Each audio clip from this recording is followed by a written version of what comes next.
Well, hello everybody. It's been a while since I've done one of these, so hopefully this will work. Quite a long article that I want to share with you, so we'll probably do it in two or three takes, two or three parts, and we can just chew over what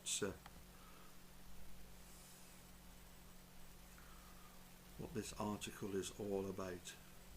So this is from the Boston College of Law School magazine online, BC Law. It's called The Two Sides of the Truth, and it's an article written by Chad Conakey in September 2016, and it talks about Walt Kelly's efforts to win the 36 million wrongful conviction settlement for Steve and Avery, at the centre of the Making a Murderer saga, which exposed egregious actions by law enforcement. But on the eve of an expected victory, Steve was accused of another violent crime. This time, the question of who was lying and who was speaking the truth may never be put to rest.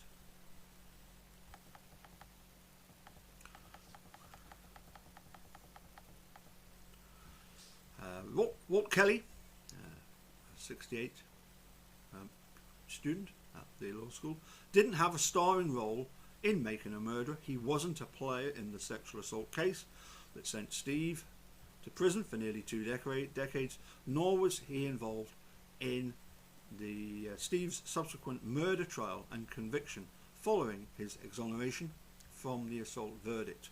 Rather, Kelly's part in the saga that spawned the documentary that Forbes magazine dubbed Netflix's most significant ever was about making amends.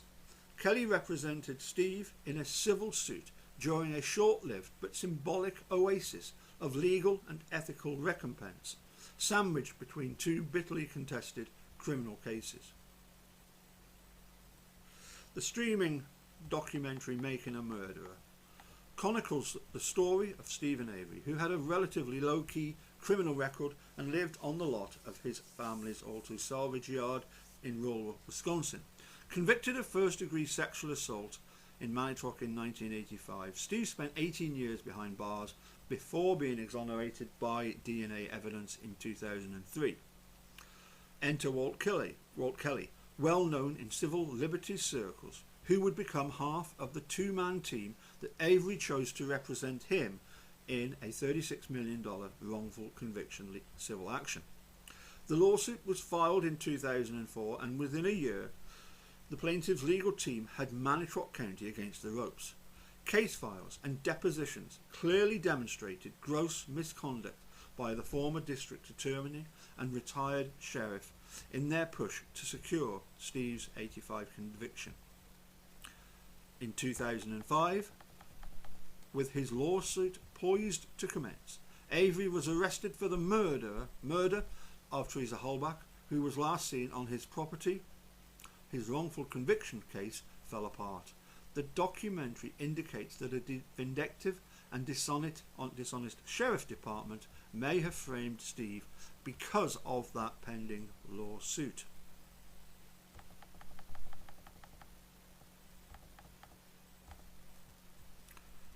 Now,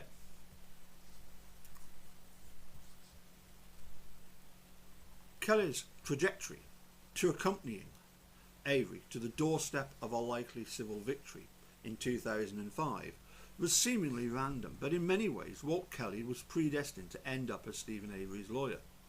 Kelly was well into his fourth decade as an attorney when he took Avery's case. He was eminently qualified, except for one rather conspicuous fact. He had never represented a wrongfully imprisoned criminal defendant before. In this particular forum, he was, and remains, a rookie. Steve's post-exoneration case is the first and last exoneration case I've done, Kelly confirms, sounding as if he himself is still somewhat surprised by the detail. Be that as it may, by the time he accepted Avery as a client, Kelly was deeply familiar with ACLU and civil rights issues. He also knew staff at the Wisconsin Innocence Project, which had secured the DNA testing that proved Avery's innocence in the sexual assault case. Kelly had previously won a well-publicised police and DA misconduct lawsuit just a 90-minute drive from the county line in Manitowoc. Joe Goldberg, a former Boston College classmate, insists that Kelly's status as a wrongful conviction neophyte wouldn't have sent him, Goldberg, in search of alternative counsel had he been in Avery's shoes. Walter exemplifies what you really want in a lawyer, says Goldberg, also of 68, a senior shareholder at Freeman Boyd in Albuquerque, New Mexico, and one of the most respected plaintiffs antitrust litigators in the country. Quote, he's smart, aggressive and persistent. That's what Walter was as a law student, and it's what he's shown himself to be as an attorney. If you were in trouble, you would want Walter as your lawyer.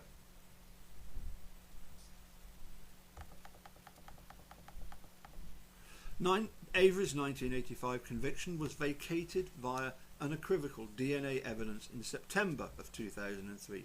By then, Gregory Allen, the actual perpetrator of the assault on Penny Bernstein, was already serving a 60-year sentence for his conviction in a 1995 sexual assault, which of course is 10 years later. Before taking on Stephen Avery's civil lawsuit, Kelly enlisted some help. He didn't have an active criminal practice at the time, and that made him uncomfortable. He called Steve Glynn, a friend and Milwaukee-based criminal defense attorney with a long record of representing clients he believed to be falsely accused of crimes. Unbeknownst to Kelly, Glynn had represented Avery almost 10 years earlier in the first of two post-conviction attempts to use DNA evidence to prove his innocence. With the legal in place, the objective was clear.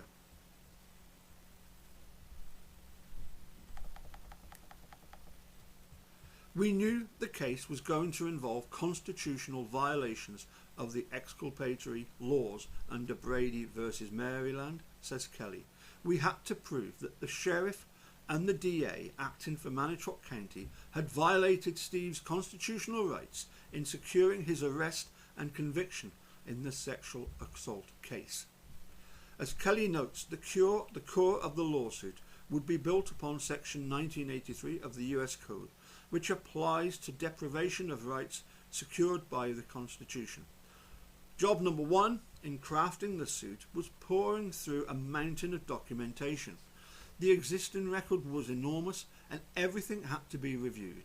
The entire criminal proceeding from 1985, in addition to the post-conviction efforts to secure Avery's release prior to his exoneration, as well as records compiled by the Innocence Project.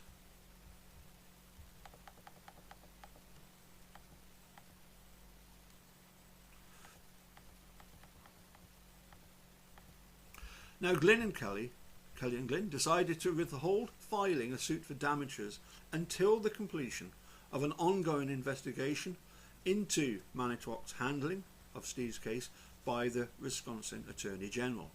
Our thinking was that the AG would be very likely to find misconduct, which would help the civil suit, explains Kelly. We also wanted the DOJ investigators to, quote, have at all of those witnesses in order to put meat on the bones of the story that we could then use in the civil suit. It turned out that we had a great disappointment with the Attorney General's ultimate conclusions. Former Attorney General Peggy Lautenschlager's 14-page findings concluded there was, quote, no basis to bring criminal charges or assert ethics violations against anyone involved in the investigation and prosecution of Avery. The document was released in December of 2003, just weeks after Steve was set free. However, the surprising outcome was a blessing in disguise. As part of the discovery for Avery's lawsuit, Kelly and Glynn got access to all the investigatory reports that formed the basis of Lautenschlager's decision.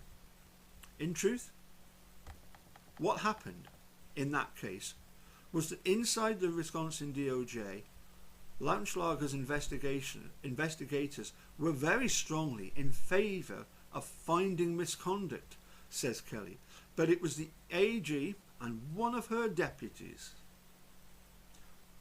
Wonders who that could be. It's on Fallon, who made the decision not to do that, and we had all of those internal documents. Before Avery's legal team had disposed a single witness, there was an arsenal of ammunition from the AG's office supporting a Section 1983 claim. Meanwhile, Avery's story had entered the national consciousness, and Avery himself had become a statewide symbol of a broken criminal justice system in need of repair. Ultimately, Kelly and Glynn deposed almost 40 witnesses on Avery's behalf. Each set of testimony was more damning than the last and supported the allegation that Avery, Steve, had been the victim of aggravated constitutional violations. Legally speaking, it was a bloodbath. Well, as I say, it's quite a long article, so we'll break it into two or three parts. Maybe we'll do another second part tomorrow. I still find the case very interesting. As you can see, I'm in the dude's studio, figuratively speaking, and as I say, I just want to go over everything so that I've got everything in the order chronicled. If anybody then wants to ask me, what about this, that and the other, I can then point to what videos are there. So I think I'll try and leave the link to a Facebook page that I've set up, and which will also have all of the videos. Thank everybody that's subscribed to date. I think we're near the 2,230 subscribers, which is brilliant. I'm still obviously doing music videos and speedway videos, but yes, you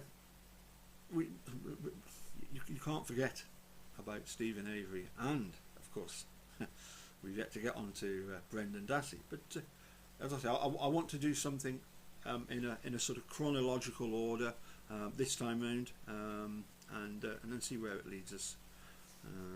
Anyway, we'll catch you all soon. As I say, part 2, watch out for part 2, which will be coming shortly. Bye for now.